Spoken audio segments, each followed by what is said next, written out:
जय जिनेन्द्र।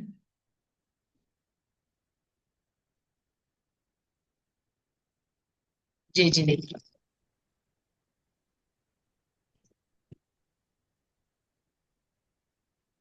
जय हिंद।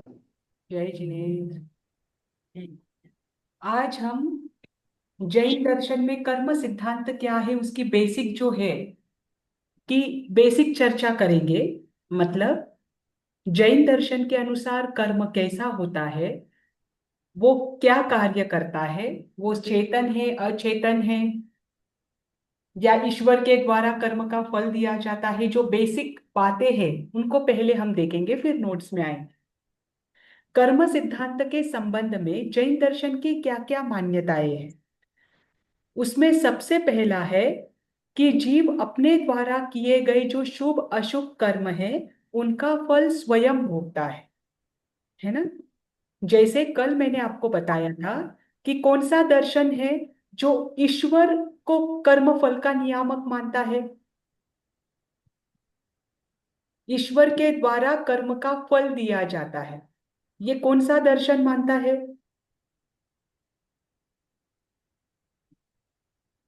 न्याय नहीं।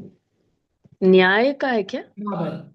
न्याय और वैशेषिक न्याय। मानते हैं हाँ, न्याय कृष्णा। वैशेषिक। सभी वैदिक दर्शन कि कर्म का फल जो है, कर्म फल के नियामक है ईश्वर, है ना। और ईश्वर के द्वारा हमें कर्मों का फल दिया जाता है। इसी बात का खंडन करने के लिए पहला सिद्धांत दिया है कि प्रत्येक जीव, प्रत्येक आत्मा, चाहे आप पुरुष कहिए, आत्मा कहिए, जीव कहिए, वो स्वयं अपने कर्म का करता है और स्वयं कर्म का भोगता है। ठीक। दूसरा है, कर्मों का फल प्रदान करने के लिए किसी ईश्वर को मानने की आवश्यकता नहीं। ये दूसरी हम्म। बात है, दूसरा सिद्धांत है जैन दर्शन का कि कोई हमें नियंता है, इस कर्म को कोई कंट्रोल कर रहा है, कोई आपके सही गलत सारे कार्यों को लिख रहा है, कोई लेखा जोखा रख रहा है, ये मानने की कोई आवश्यकता नहीं। कर्म में इतनी क्षमता है, कर्म इतना सक्षम है कि वो अपना फल स्वयं दे सकता है। ठीक। फिर तीसरा है, जीव हम्म। जिन कर्मों से आबद्ध होता है वे कर्म स्वयं समय आने पर अपना फल प्रदान करते हैं, है ना। वही जो मैंने अभी आपको बताया।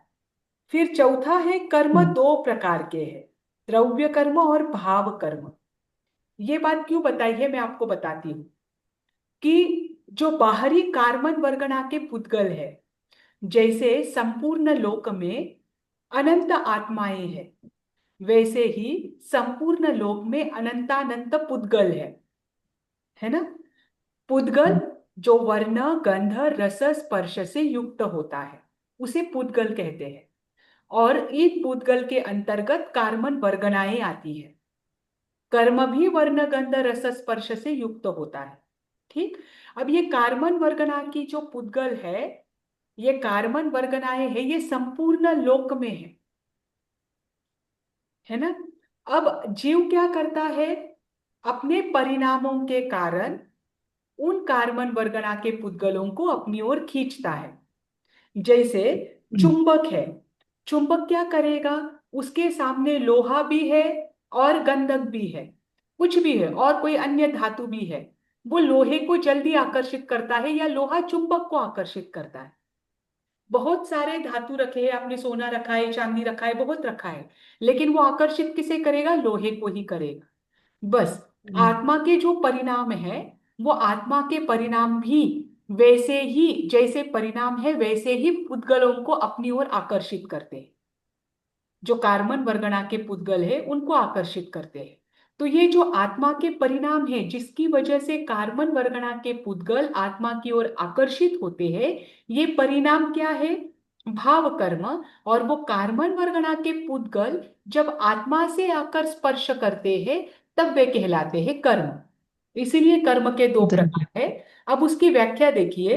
मिथ्यात्व अविरति प्रमाद कषाय योग रूप हेतुओं से जो किया जाता है वह भाव कर्म है। इन हेतुओं के आधार पर जो भी आपके परिणाम होंगे, आपके भाव होंगे, वो भाव कर्म। और उन भावों के कारण जो कार्बन वर्गनाई जीव के साथ स्पर्श करती है वह द्रव्य कर्म। है ना। और अब इन दोनों में फल प्रदान कौन करता है? द्रव्य कर्म। ध्यान रखना, भाव कर्म तो आपके ही परिणाम है, हमारे ही परिणाम है। फल प्रदान करने का कार्य कौन करता है? द्रव्य कर्म करता है, और द्रव्य कर्म को ही वर्ण गंध रस स्पर्श होता है। ठीक। अब इसमें देखिए, कल मैंने प्रश्न पूछा था कि जीव और कर्म का संबंध कैसा है। तो जीव और कर्म का संबंध अनादि है। ऐसा नहीं कह सकते कि कर्म की आदि कब हुई है। देखो, आपको मेटाफिजिक्स विषय भी आएगा। मेटाफिजिक्स में आप द्रव्य को लेकर पढ़ोगे, है ना। तो द्रव्य की व्याख्या क्या है? जो सत्य है, जो शाश्वत है, उसे द्रव्य कहा गया है। अब मुझे बताइए, क्या जीव द्रव्य है? द्रव्य है। है। है ना। क्या कर्म जीव द्रव्य द्रव्य है? है। कर्म तो द्रव्य नहीं है, कर्म जड़ है, पुद्गल है, लेकिन तो पुद्गल कर्म द्रव्य। द्रव्य नहीं। कर्म। अब फुदगल तो द्रव्य है। हाँ, तो कर्म पुद्गल तो पुद्गल है तो द्रव्य है। पुद्गल द्रव्य नहीं है। हाँ, द्रव्य हो गया, है हो है गया। है। तो कर्म भी तो ए इज द्रव्य है। हम्म हाँ है मतलब ना। A is equal to B, B is equal to C, तो A is equal to C. उस हाँ, हिसाब से हो गया। है ना। तो A is equal to C तो हम्म, है। जीव इज, देखो, द्रव्य है, पुद्गल द्रव्य है, कर्म पुद्गल है, तो कर्म भी द्रव्य है ना। हम्म, है मैम। कर्म भी द्रव्य है और जीव भी द्रव्य है। तो इसमें से सत कौन हम्म, सा है, असत कौन सा है, शाश्वत कौन सा है, अशाश्वत कौन सा है? जीव शाश्वत है। हाँ। कर्म शाश्वत नहीं है ना, कर्म तो निर्जरा हो जाती है ना उसकी तो। तो निर्जरा होने के बाद क्या वो नष्ट थोड़ी होता है? नष्ट तो हो ही जाएगा। देखो, पुद्गल नष्ट होता है क्या? फुदगल नहीं। नहीं नष्ट होता है। पुद्गल का क्या होता है? फुद उसका एक पर्याय नष्ट होता है, वो दूसरे पर्याय में कन्वर्ट हाँ, होता है ना। पुद्गल तो हमेशा रहता है। हाँ, पुद्गल हम्म, कभी नष्ट नहीं होता, तो कर्म नष्ट कैसे हो सकते हैं? कर्म बस हमें नष्ट, नष्ट की संकल्पना हम किस अपेक्षा से करते हैं? आत्मा से दूर होने की अपेक्षा से। वो करेक्ट। आत्मा से हाँ, दूर हो जाते हैं, वापस कार्बन वर्गना के पुद्गल बन जाते हैं। वो नष्ट हम्म, नहीं होते कर्म कभी। मतलब, जैसे जिस अपेक्षा से हम नष्ट बोल रहे हैं उस अपेक्षा से नहीं होते, वो आत्मा से हमेशा के लिए झड़ जाते हैं। इसीलिए उसे हम नष्ट कहते हैं। लेकिन वो झड़कर वापस लोक में क्या हो जाते हैं? सम्मिलित हो जाते हैं, क्योंकि वो पुद्गल है ना। हाँ, है ना। तो हाँ, जैसे जीव शाश्वत है, जीव द्रव्य है, द्रव्य शाश्वत होते हैं, है ना। सत द्रव्य लक्षणम, आप कहते हैं ना द्रव्य का लक्षण करते हुए, हम्म, कि जो सतरूप होता है, जो हमेशा हम्म, रहता है, जो शाश्वत है, वह द्रव्य है। हम्म, तो जब जीव द्रव्य है, कर्म द्रव्य है, तो जैसे जीव शाश्वत है, वैसे कर्म भी, जो कार्बन वर्गणा के पुद्गल है, वो भी शाश्वत है। उनकी पर्याय बदलेगी।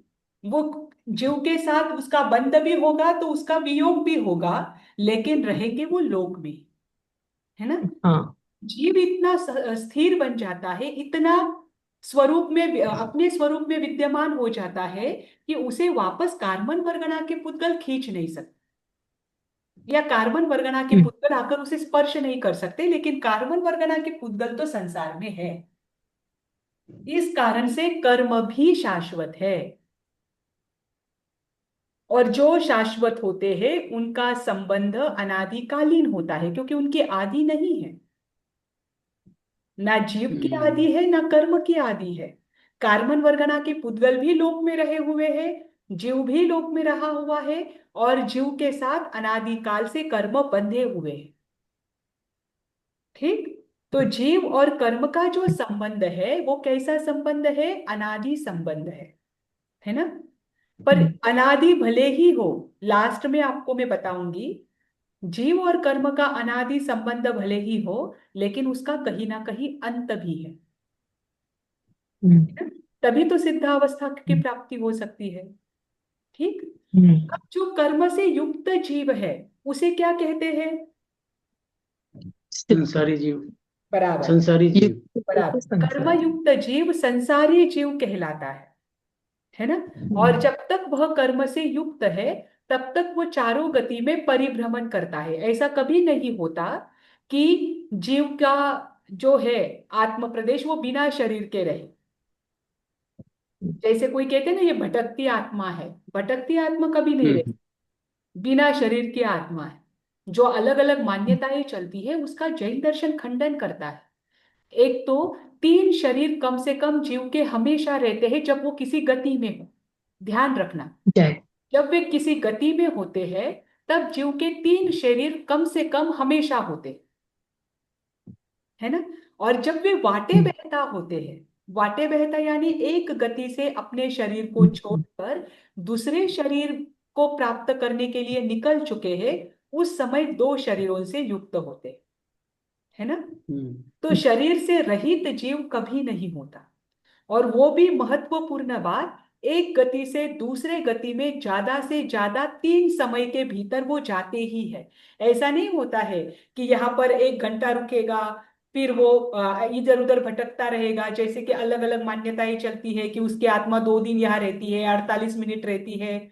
चलता है ना कि 3 दिन रहती है, 11वें दिन वापस आती है, फिर वो मुक्त हो जाती है। ये जो अलग अलग मान्यताएं चलती है ये सब गलत है। जीव ने एक बार अपने आत्म प्रदेशों को छोड़ा, उस शरीर को आत्म प्रदेशों को छोड़ा मतलब आत्म प्रदेश उस शरीर से निकाल लिए, उसके आत्म प्रदेश बाहर निकल गए, शरीर को छोड़ दिया, तो उसके बाद 3 समय के अंदर अंदर वो दूसरे गति में जाता ही है और शरीर बनाने की प्रक्रिया उसकी शुरू हो जाती है। उसकी पर्याप्तियां तत्वार सूत्र में मैडम, क्या। तत्वार सूत्र में मैडम 4 समय बताया कि हाँ, तत्वार सूत्र में जब हमने पढ़ा था तो उन्होंने 4 समय बताए थे कि चार मैक्सिमम समय में 3 मोड़ चौथे लेता है। समय में वहां पहुंच जाता है, ऐसा वहां पर है। जी।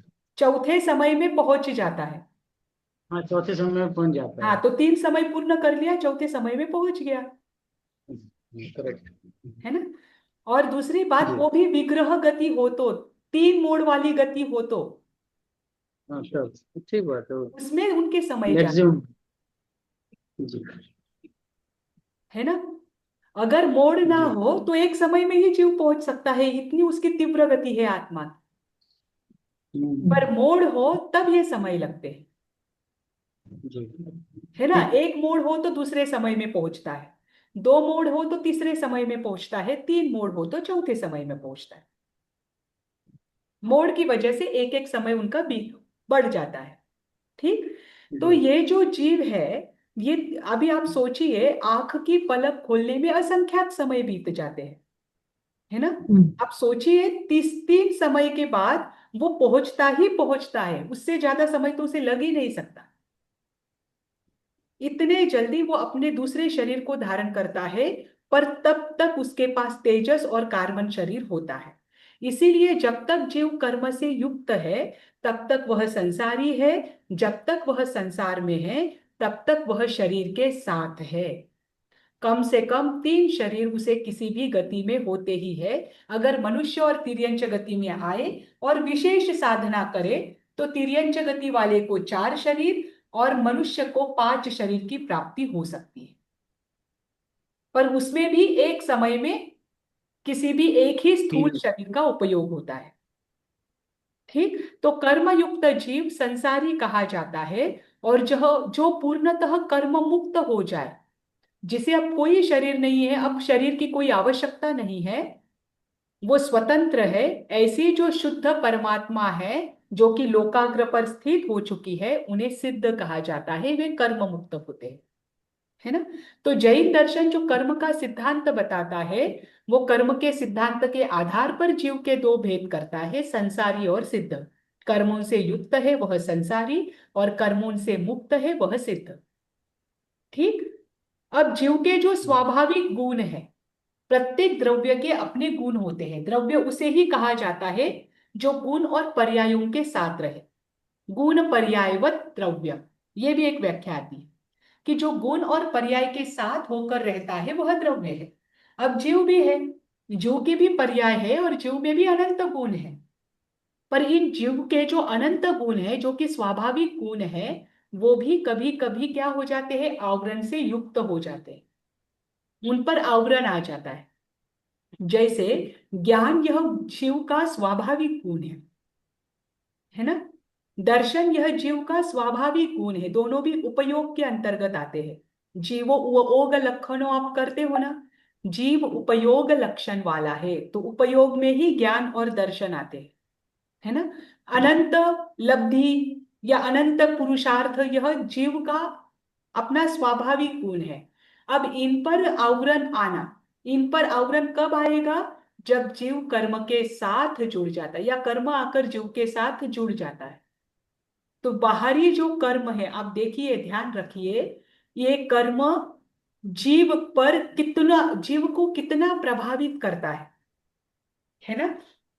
कि वे कर्म आकर जीव के साथ स्पर्श करते हैं, जीव के साथ जुड़ जाते हैं, तो उसकी वजह से क्या होता है, उसके जो स्वाभाविक गुण है उन पर भी आवरण आता है। सबके अंदर में केवल ज्ञान है, यहाँ पर बैठे हुए ऐसा कोई व्यक्ति नहीं है कि जिसके भीतर में केवल ज्ञान नहीं है, क्योंकि केवल ज्ञान तो सबके अंदर में है, मात्र उस पर आवरण आ चुका है। जैसे ही ये आवरण हट जाएगा, केवल ज्ञान अंदर से प्रकट हो जाएगा। तो हम सबके अंदर में केवल ज्ञान है, लेकिन अभी उस पर आवरण है। ये किसकी शक्ति है? ये कर्म की शक्ति है ना। कर्म में इतनी शक्ति है कि वो जीव को प्रभावित करता है। ऐसे कर्म जो है वो 8 प्रकार के बताए हैं, जो कि हम तीसरे यूनिट में देखेंगे, दूसरे ही यूनिट में देखेंगे कि 8 प्रकार के कर्म बताए हैं, ज्ञानावरण से लेकर अंतराय तक। और ये लगभग मेरे हिसाब से सबको याद होंगे। इसमें से घाती कौन से है, अघाती कौन से है? दर्शनावर्णी, ज्ञाना ज्ञानावर्णी, और मोहिनी, ये घातियां हैं। हाँ, और बचे हुए अघाती। दर्शनावर्णी, ज्ञानावर्णी, अंतराय, मोहिनी, हाँ, ये घातियां हैं, मुझे बाकी बताओ, जब, घातियां हैं। अब मैं नॉर्मल प्रश्न आपको पूछती हूँ, जब केवली को केवल ज्ञान होता है ना, केवल ज्ञान होने के पहले उसके 4 घाती कर्म क्षय होते हैं, बराबर। जैसे जी। ही 4 घाती कर्म क्षय हो जाते हैं, उसके ही अगले समय में, अगले ही क्षण उनको केवल ज्ञान की प्राप्ति होती है। तो वो 4 घाती जी। कर्म जो है वो किस क्रम से क्षय होते हैं? पहले मोनीय होता है मैडम। देखा मैडम होगा, हाँ। फिर फिर उसके बाद ज्ञान दर्शन और अंतराय साथ में ही होता है, एक के बाद एक के बाद। बराबर, पहले मोहनीय होगा, और जैसे ही मोहनीय होगा, वैसे ही अगले ही समय में ज्ञान दर्शन और अंतराय साथ में क्या हो जाता है, क्षय हो जाता है। मतलब आप सची क्षय हो सोचिए, जाता ये चारों भी घाती कर्म है, लेकिन इसमें भी सबसे ज्यादा प्रबल घाती कर्म कौन सा है? है। मोह मोहनीय होता है। मोहनीय जाते ही ये तीनों भी क्या हो जाते हैं, अपने आप चले जाते हैं दूसरे ही है। समय में। मतलब ये घाती होने के बाद भी मोहनीय कर्म क्या है, विशेष क्या है, प्रबल है, और उसकी वजह से क्या नहीं होता है, ज्ञान दर्शन अंतराय भी पूरी तरह से क्षय नहीं हो पाता है ना। अब ये जो है, ये चारों घाती है, इन्हें घाती क्यों कहा गया है? आत्मा पे घात करते हैं ना, आत्मा की स्वाभाविक नेचर पे घात करते हैं। हाँ, स्वाभाविक आत्मा के गुणों का घात करते हैं। उन गुणों को वो दबाते, जो स्वाभाविक गुण है, उन गुणों का वो घात करते हैं, इस कारण से ये घाती कर्म कहे जाते हैं। और विशेष बात तो ये है कि सभी कर्मों को पुण्य और पाप, इन दोनों में विभाजित किया है, ध्यान रखना। सभी कर्मों को पुण्य और पाप में विभाजित किया है, आठों के आठों कर्मों को। तो इन 8 कर्मों में कौन से कर्म ऐसे हैं जो मात्र पाप कर्म के रूप में ही उदय में आते हैं? ये जो 8 कर्म आपको दिख रहे हैं, मोनीय कर्म। अगर, मोनीय मुझे एक कर्म, बात हाँ। बताइए, हाँ, अभी मैं आपके सामने 8 कर्म है, मुझे बस इतना बताना कि पुण्य और पाप में अगर डिवाइड किया, तो कौन से कर्मों को आप पाप के अंतर्गत रखोगे? मोनीय कर्म तो एकदम एकांत पापी है मैडम। ठीक है। और ज्ञानावर्ण्य दर्शनावर्ण्य अंतराय, ये तीनों पाप कर्म है। तो एकांत पाप और पाप में क्या अंतर है?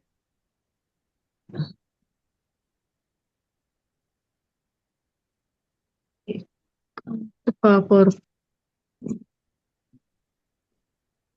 चलो बता दीजिए, ठीक है। पाप। एकांत पाप वगैरह मत बोलिए, बस पाप कर्म में कौन कौन से आएंगे और पुण्य कर्म में कौन कौन से आएंगे। पाप कर्म का ही बोल दीजिए, पुण्य अपने आप छूट जाएगा। ये चारों पापी है मैडम। जी। और ये जो है वेदनीय, हम्म, आयुष्य, नाम, गोत्र, ये पाप में आते हैं क्या? नहीं, ये पुण्य है। अच्छा, बाकी के कोई बोलेगा? नहीं अनिल जी, नहीं। स्वरूप जी, समता जी।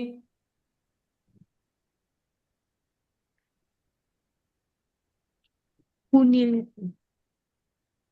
चलो, इनके प्रिया जी के हिसाब से ये हम जो है तो ज्ञानावर्णीय, दर्शनावर्णीय। सभी कर्म के अंदर। हाँ हेलो। हाँ हाँ, बोलिए। हम सभी कर्म में पुण्य पाप दोनों रहता है मैम। जी, शुभ कर्म अशुभ कर्म ऐसे कुछ है क्या? ठीक है। ज्ञानावर्णीय में पुण्य का क्या अर्थ मैम है? आयु नाम, हाँ, मैम आयु नाम गोत्र और मैम सब में पुण्य और पाप का भेद होता है। सब में या आयु नाम गोत्र में? वो बंदी हो रही। मैम आयु, नाम, गोत्र, अंतराय और वेद नियम मैम। इन पांच में मैं इमेजिन कर पा रही हूँ, बाकियों में नहीं मैम। हम्म देखो मैं आपको बताती हूँ। देखो मैं आपको बताती हूँ, आप लगभग लगभग सब समान हैं, सबका सही भी है। ज्ञानावर्णीय, दर्शनावर्णीय, अंतराय और मोहनीय, ये जो चार कर्म है ये घाती कर्म है। ये नियमा पाप कर्म के अंतर्गत आते हैं। अब इनके उदय जो है, जब ज्ञानावर्णीय कर्म का उदय होगा, उन उदय के बारे में सोचिए। जैसे मति ज्ञानावर्णीय कर्म का उदय होगा तो वो पाप में आएगा या पुण्य में आएगा? पाप में आएगा, है ना। पांचों ही ज्ञानावर्णीय कर्म का उदय पाप के अंतर्गत आता है, इसीलिए ये पाप में ही आएगा, पाप कर्म के अंतर्गत। अंतराय कर्म का उदय होगा तो आपको हर जगह बाधा आएगी, बाधा आना ये पाप कर्म के अंतर्गत है। मोहनीय कर्म का उदय होगा तो हम क्या करेंगे, बार हम सत असत का विवेक भूल जाएंगे, ये भी पाप के अंतर्गत आता है। दर्शनावर्णीय कर्म के उदय से हमें श्रद्धान भी नहीं होता है और देखने में भी बाधा आती है। तो ये चारों जो कर्म है, ये चारों कर्मों को पाप कर्मों के भीतर रखा है, कि पाप कर्म के अंतर्गत चारों घाती कर्म आते हैं।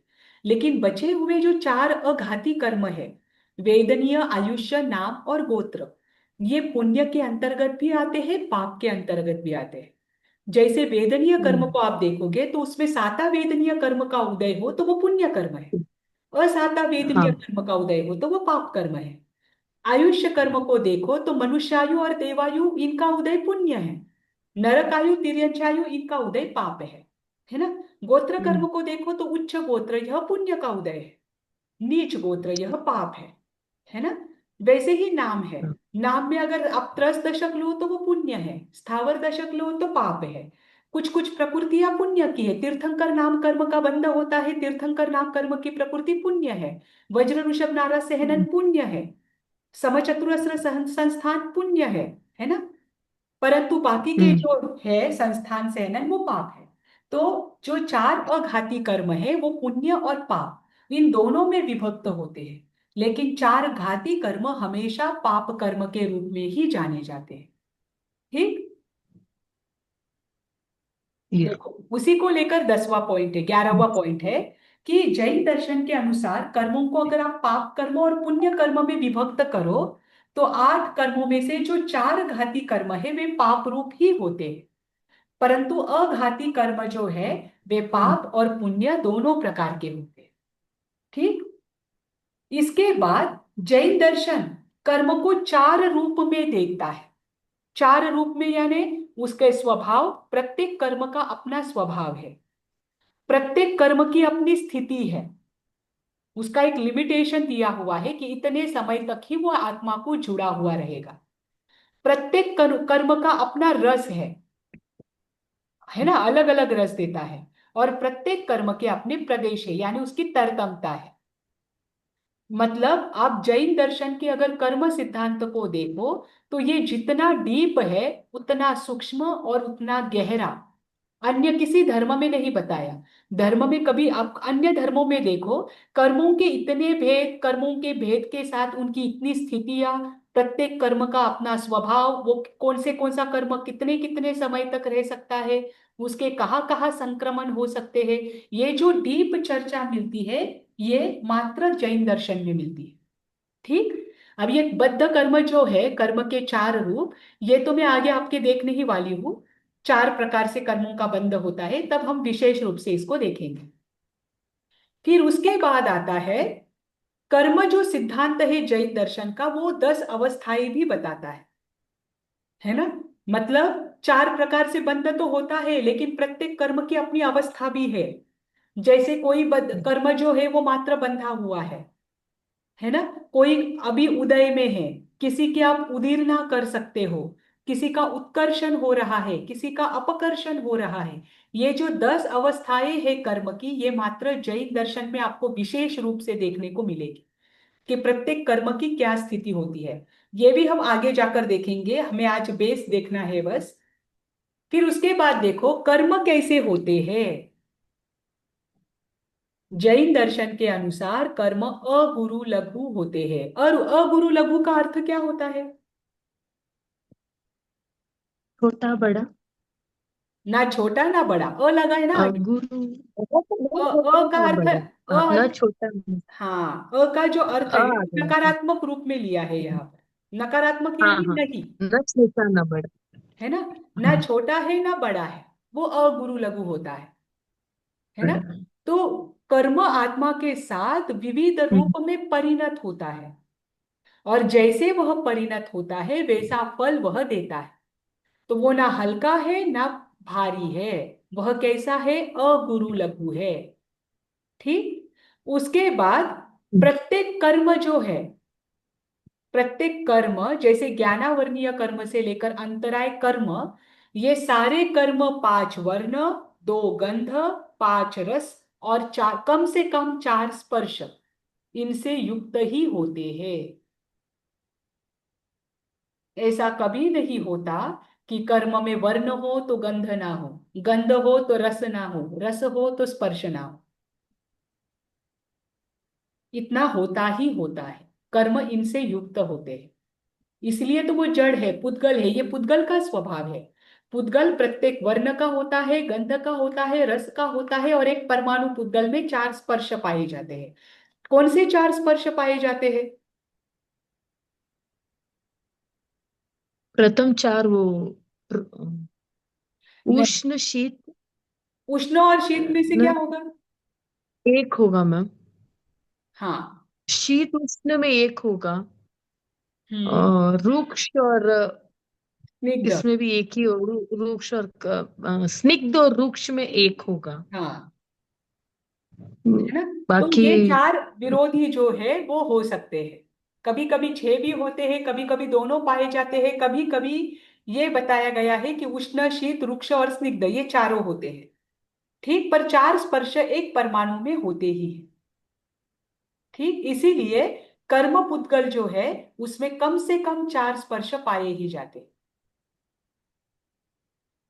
उसके आगे जैन दर्शन ये कहता है कि जो बंधे हुए कर्म है वो इस जीव के साथ जितने समय तक टिकते हैं उतने समय को स्थिति काल कहा गया है जैन दर्शन। कर्मों की स्थिति, और जैसे ही ये स्थिति काल पूर्ण हो जाता है, कर्म अपने फल को देने में सक्षम होते हैं, कर्म अपने फल को देंगे और वो झड़ जाएंगे। ठीक। जब तक कर्मों का उदय नहीं होता उसे अबाधा काल कहा गया है। ये शब्द आपको बार बार आगे आने वाले हैं, ध्यान रखना। उदय, ये तो अवस्था है, ये अवस्था के अंतर्गत तो मैं आपको बताऊंगी। उदय यानी कर्मों का उदय होना, यानी कर्म अपने फल, कर्मों का फल देना। ठीक। पर स्थिति काल और अबाधा काल ये आपको अवस्थाओं में नहीं आएगा। स्थिति काल का अर्थ है कि कोई कर्म, कार्बन वर्गणा के पुद्गल जो है वो मेरे आत्मा के साथ आकर यानी मुझसे आकर जुड़ गए। जुड़ गए तो वो जब तक मेरे आत्मा के साथ जुड़े हुए हैं तब तक उस कर्म की स्थिति है, उसे स्थिति काल कहते हैं। अब कर्मों को मैंने बांधा, पर कर्म तुरंत उसका फल नहीं देते। आज मैंने कर्म बांधा, जैसे श्रेणिक राजा है, श्रेणिक राजा ने क्या किया? पंचेंद्रिय जो हिरण था, जो गर्भवती था, उसका क्या किया? हत्या की शिकार से। और उत्कृष्ट, उत्कृष्ट मतलब एकदम निकृष्ट भावों के साथ उसमें अत्यंत रच पच कर क्या किया उन्होंने? उस कर्म को बांधा। अब कर्म बांधने के बाद कर्म क्या बांधा उन्होंने वहां पर? कौन सा नरक कर्म गति बांधा? का, नरक गति का ना मैडम? हाँ बराबर। तो क्या तुरंत हम्म, नरक गति मिली उनको?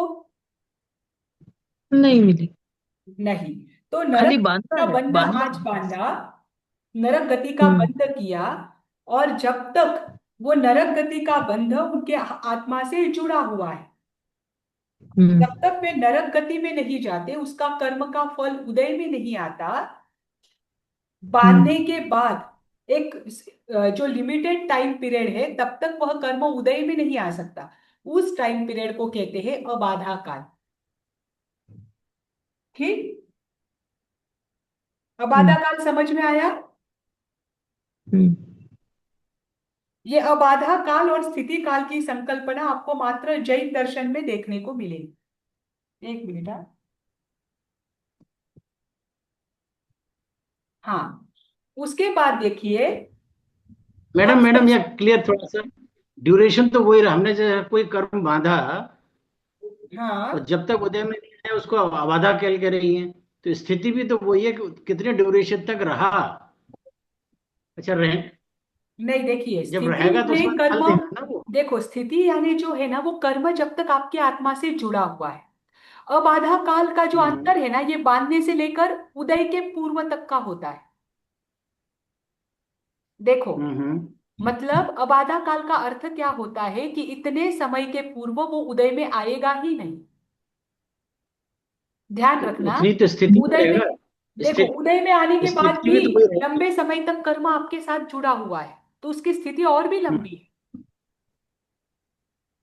देखो, स्थिति नहीं में तो क्या है जब कि कर्म जब तक आत्मा से झड़ गया, जब तक वो झड़ता हम्म, नहीं है तब तक का पीरियड। अबाधा काल में क्या होता है, बांधने से लेकर उदय में नहीं आता है तब तक का पीरियड। अभी जैसे मैंने नरक गति का बंध किया है ना, मैंने नरक हम्म, गति का बंध किया तो तुरंत मेरी नरक गति का उदय नहीं होगा।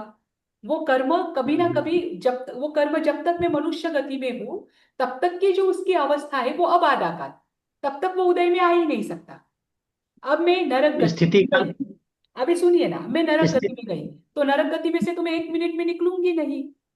नरक गति हम्म, का अगर मैंने 10,000 वर्ष का बांधा है, तो उसके आगे 10,000 वर्ष की उसकी स्थिति है ना। स्थिति का ओहो पीरियड अच्छा लंबा है, अच्छा।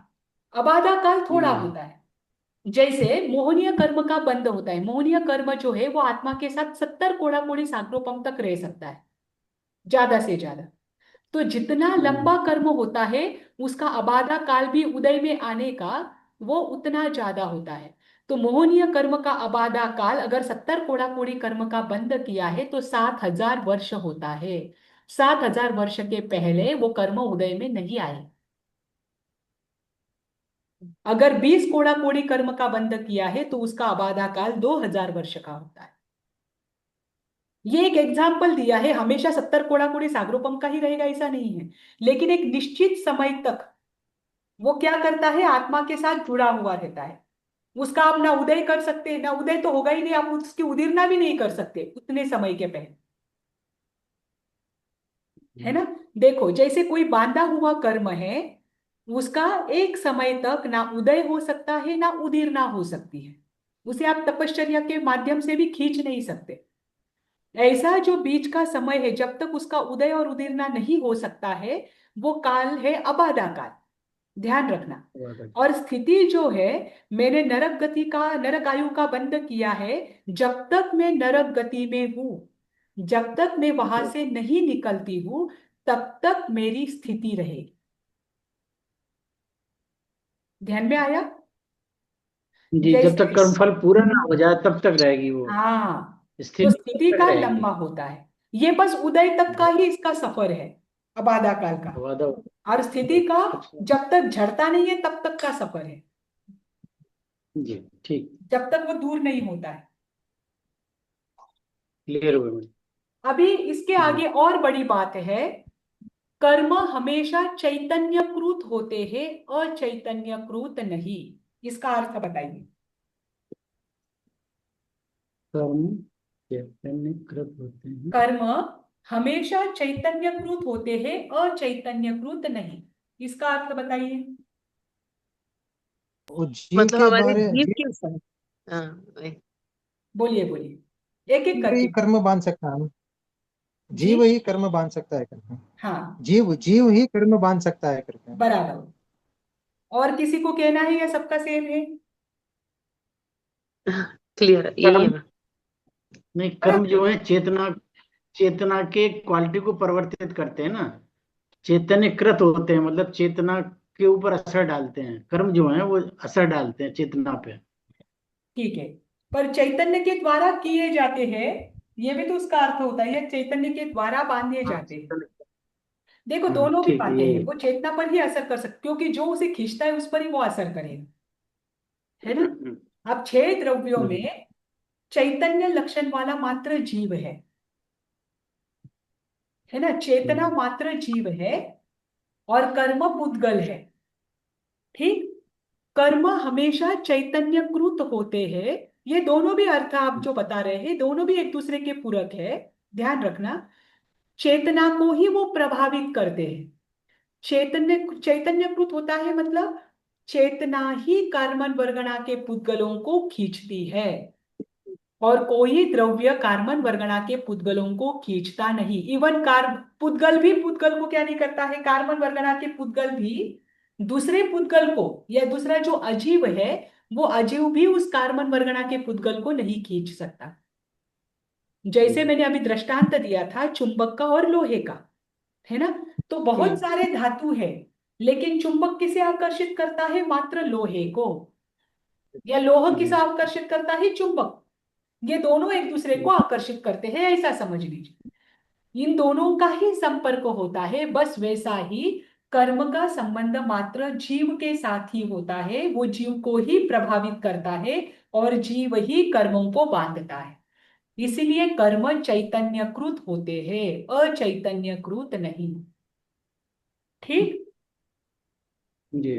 अब उसके आगे कर्मों के संबंध में एक और मान्यता चलती है, वो देखो कि कर्मों के देखो मान्यता क्या है, कि बद्ध कर्मों का वेदन किए बिना मोक्ष नहीं होता, परंतु यह एकांत रूप से सत्य नहीं है।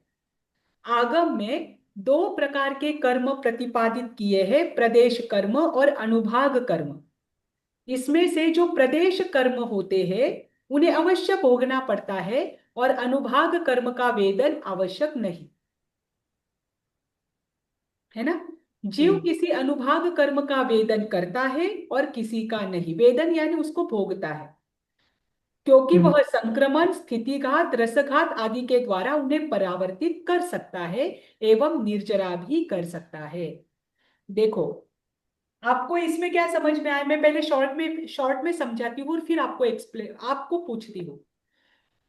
उन्होंने क्या कहा कि जीव जगत में कर्मों को लेकर एक मान्यता चलती है, कि जिन कर्मों को बांधा है उनको भोगे बगैर आपको मोक्ष नहीं हो सकता, है ना। यहां पर जी। उन्होंने कहा है कि कर्म 2 प्रकार के हैं, प्रदेश और अनुभाग। प्रदेश कर्म क्या करता है, प्रदेश कर्म जो है वो जीव को हमेशा भोगना पड़ता है। प्रदेश यानी कर्मों की तरतम संख्या, क्वांटिटी। क्वांटिटी आती है प्रदेश कर्म, और उसकी जो क्वांटिटी का जो रस है, यानी उसकी अवस्था, अवस्था भी दृष्टि से कैसे आएगा, रस को क्या कहोगे आप? इंटेंसिटी, इंटेंसिटी मैडम, हाँ, इंटेंसिटी। इंटेंसिटी जो है वह है अनुभाग, बराबर। अब जो क्वांटिटी है कर्मों की वो आपको भोगनी ही है, वो भले ही आपकी एक से दूसरी स्थिति में चली जाए, लेकिन वो भोगनी ही पड़ती है। लेकिन इंटेंसिटी जो है वो क्या हो सकती है, कर्म के विविध अवस्थाओं में ट्रांसफर हो सकती है, कभी कभी उदीरना के कारण भी क्या हो सकता है, कर्म जो है, कम हो सकता है। हाँ, कम हो सकता है। तो कम हो जाता अनुभाग है कर्म का उदीरना से। वेदन हमेशा जरूरी नहीं होता, है ना। कभी उसका स्थिति घात भी हो जाता है। स्थिति घात यानी अगर आज मैंने, जैसे प्रसन्न चंद्र राजर्षि का उदाहरण आता है, प्रसन्न चंद्र राजर्षि ने, या प्रसन्न चंद्र राजर्षि छोड़ दीजिए, श्रेनिक राजा का उदाहरण आता है। श्रेनिक राजा ने नरक गति का बंध किया था, तब कौन से नरक का बंध किया था, कभी आपने ये दृष्टांत पढ़ा है?